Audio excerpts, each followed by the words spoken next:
in almost every story. What's the first thing we learn about our hero? It's their dream.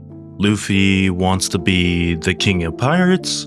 Naruto wants to be Hokage.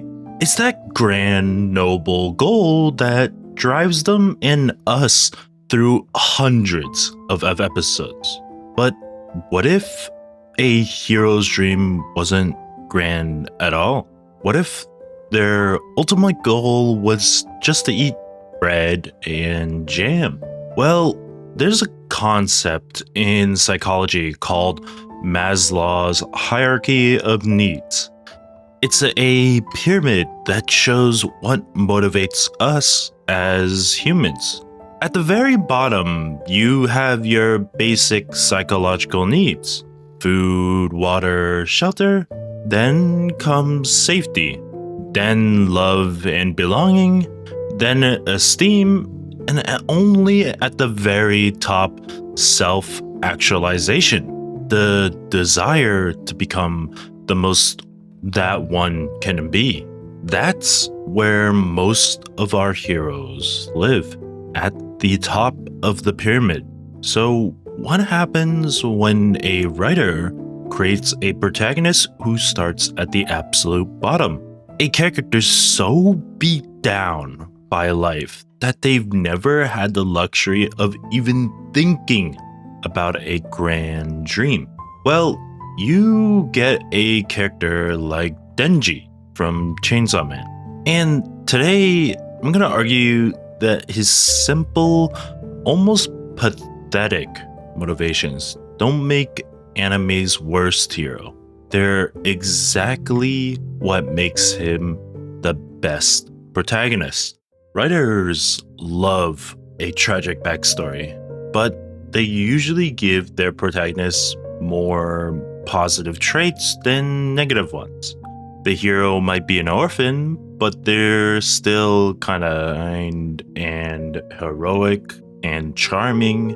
Chainsaw Man does the complete inverse.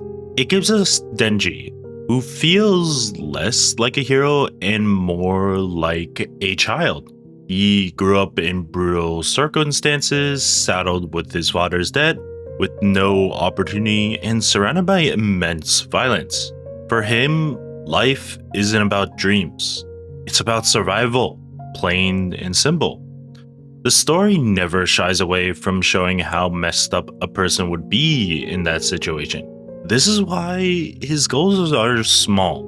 He's not thinking about saving the world because he's never had a full stomach.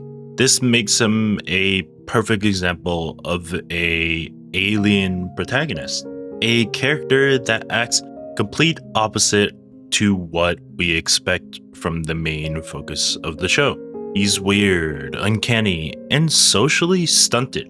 And it takes time for the audience to emphasize with him because of these abnormalities. Once his basic needs for food and shelter are met, Denji's journey shifts to the next level of the period: love and belonging. And no arc in the series demonstrates his tragic struggles with this better than his recent story with Reze, which we just saw animated in movie theaters, and if you haven't seen it, is one of the greatest movies that will ever come out this year. Definitely go check it out. So Denji falls for her instantly. Why? Because she's the first person his age who seems to see him, and not just Pochida's heart. She engages with his weirdness, she's playful, and she gives him his fantasy of a normal teenage romance. Running from rain, sneaking into the school at night, and learning how to swim. But Denji is so desperate for this, so underdeveloped in what a healthy relationship looks like, that he is blind to the fact that his dream girl is literally a walking bomb. He conflates any intention, even obviously manipulative attention of an enemy, with genuine love. His desperation to believe in their connection, even after she tries to kill him, is heartbreaking.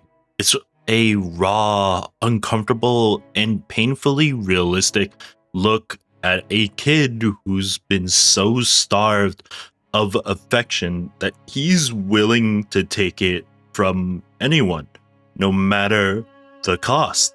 This is where the story gets brilliant, because Denji's quest isn't against some demon king, it's against his own profound loneliness. He's fighting devils, but his real motivation is the hope that someone might praise him, or in Reise's case, just run away with him. This creates a incredible contrast. The world of Chainsaw Man is insane.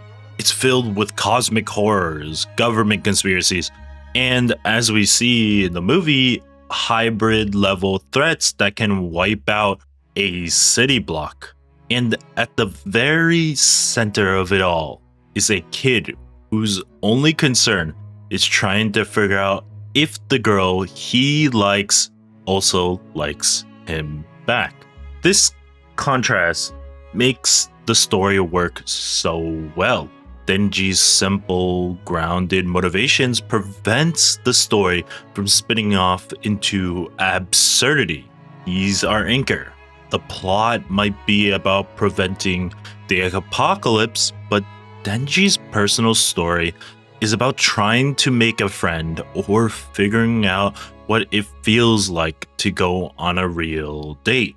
He's the mundane soul in a fantastic world, and that juxtaposition is endlessly fascinating. So no, Denji isn't a great hero. He's selfish, he's crude, and his motivations are often pathetic.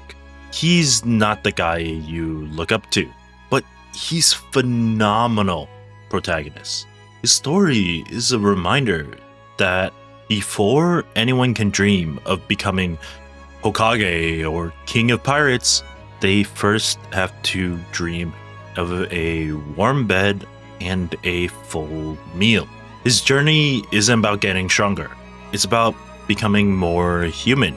It's about a boy slowly, painfully climbing his way up the pyramid of human needs, one bloody chainsaw fight at a time. And that climb, that desperate struggle for simple things we all take for granted, is more heroic and more relatable than any grand dream could be.